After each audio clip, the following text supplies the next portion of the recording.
live on the air. Go right ahead with your question. Hello, Rabbi. This is David from Oak Park. I believe my cousin's listening, and I just want to say this is for on behalf of me and Travis Clark. And thank you, Rabbi, once again for everything you do, taking my question.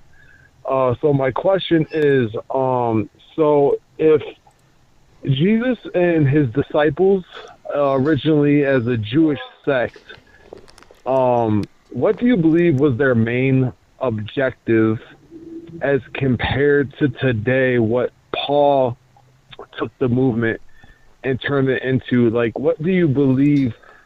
Do you believe Jesus and the disciples in the Jerusalem church were just misunderstood, or did they have it wrong from the beginning? And I'm just wondering what your opinion is, like why or why not what their true intentions were. So from your understanding, was Jesus claiming to be God? Was he trying to be the Messiah, and did the disciples believe it to be that? So, as it turns out, I don't believe that Jesus claimed to be the Messiah, but rather that was a claim made for him later. And that's why you'll find something very intriguing in the Gospels, and more specifically in the book of Mark, the earliest of the four Gospels, and the Gospel that I believe that at least 2 out of 3 other Gospels relied on. Matthew and Luke certainly completely relied on Mark and other sources. We find that the notion that Jesus was the Messiah was supposed to be a huge secret. I mean, the book of Mark, the smallest of the 4 Gospels, the first half of it, nobody knows who Jesus is, and no one's supposed to know. And if anyone guesses who he is, even a spirit, they're told to remain silent and to be quiet.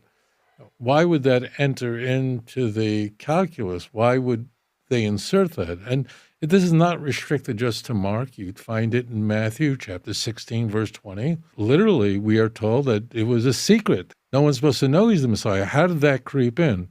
What likely happened is that during Jesus' life, he wasn't walking around claiming to be the Messiah, but rather that was a claim made for him. It was only after his death that people at some point started to think he was the Messiah, and people started to think that he rose from the dead. It's possible that Mary Magdalene was responsible for that.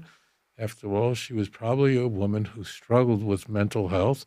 That's why she's identified in the book of Luke, chapter 8, as someone who was possessed by demons, and Jesus cast it out of her, that perhaps she came up with that. In that there was a division in the church and the Jerusalem church, that we can be absolutely sure of, that in the early church there was enormous division between Paul and the Jerusalem church, because there'd be no reason in the world for Paul to be writing about his division, his differences between him and James, and for him to be attacking those who had a false gospel, who had penetrated the communities in Asia Minor with a different gospel. And Paul therefore says to the Galatians, "Who bewitched you, you foolish Galatians?" Well, why would he make that up? So there's no doubt that the early church was very, very similar to the early movement of the Church of Jesus Christ of Latter-day Saints, the Mormons. It was very, very similar, and Paul was very, very much a Joseph Smith character. Paul was not a good faith actor. Rather, he invented this in order to gain popularity. You know, when Paul's running around going, "I'm not a liar, I'm not a liar, I'm not lying," well, there's a reason why he's saying that. So Jesus certainly never claimed to be God, and that's why we only find this kind of high Christology where Jesus kind of saying things that sound like he's God. Like, for instance, in John 8:58 as an example, before Abraham was, I am. That's very, very late. You would not expect to find anything resembling that in Paul's letters and the first 3 Gospels. And as it turns out, you won't. That's a very high Christology. He's still not claiming to be equal with God or to be a person or triune Godhead, but it's certainly flirting with it because it's very, very late stuff.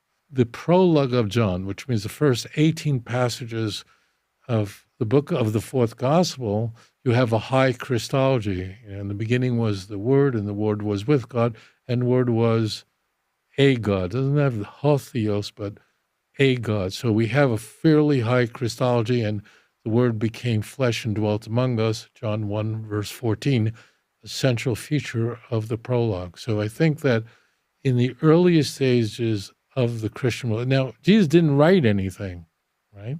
So it's very, very difficult to say with certainty what occurred there. But all the information that we can gather, it seems that Jesus certainly didn't claim to be God, and he could have been an itinerant fellow from the northern Galilee who later on people came to think was the Messiah. And that's why you would have these puzzling texts in Matthew chapter 16. It's a very famous chapter. It's the chapter upon which the Roman Catholic Church depends to prove the papacy and that Peter was the rock on which the church is built. And it's a very important chapter. And in Mark 16, is portrayed as occurring right before Jesus' crucifixion. This is really at the end of his ministry. And we're told that Jesus asks everyone that's been hanging around him, "Who do you say that I am?" This is in the Christian Bible. This is not later legend. This is not stuff coming from the Acts of Peter or the Acts of Paul. This is in the Gospels. Who do you think I am? Right? And it turns out the people who are with him, all of his career, have no clue. Well, why? If he's running around saying I'm the Messiah, why would they be clueless? Now, the New Testament's admitting this. And the criteria of embarrassment definitely comes into play here. Now, Peter says you are the Christ, you're the Son of the living God. And what is Jesus' response? What is his reply? How does he react to this? Jesus reacts by saying that flesh and blood did not reveal this to you. That's really important. I mean, what do you mean flesh and blood? I thought Jesus running around saying, I'm the Messiah. I thought his disciples are running around saying, I am Messiah. No, they weren't. Hence, Matthew chapter 16, verse 20, a passage we referred to earlier. So why would Jesus be saying to Peter that flesh and blood that means no human being, nothing earthly could have revealed this to you? Well, the reason is this is an apologetic that's built into the storyline so that at some point when the story is being massaged and fashioned, they have to address the question of why didn't this guy have a claim to be the Messiah? We heard that he never claimed to be the Messiah. It was a huge secret.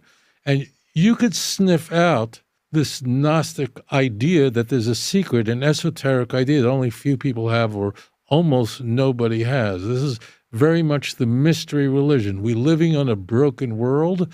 The devil is the lord of this world, or in Neoplatonic thinking, this world was created by a demiurge, a god, but an inferior god. You had to figure out how to escape this world, which was inferior, and to be born from above, John chapter 3. So this really all fits together well. So no, I don't believe for a moment that Jesus ever claimed to be the Messiah, but rather that claim was made for him later, and the Christology would grow from Mark, the earliest gospel, an adoptionist view, an adoptionist theology that Jesus was not born of a virgin.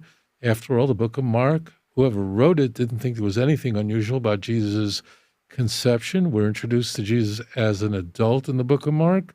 And then we have Jesus becomes the Son of God at his birth in Matthew and Luke. And then John, Jesus becomes the Son of God somewhere in the eternal past. None of them are Trinitarians.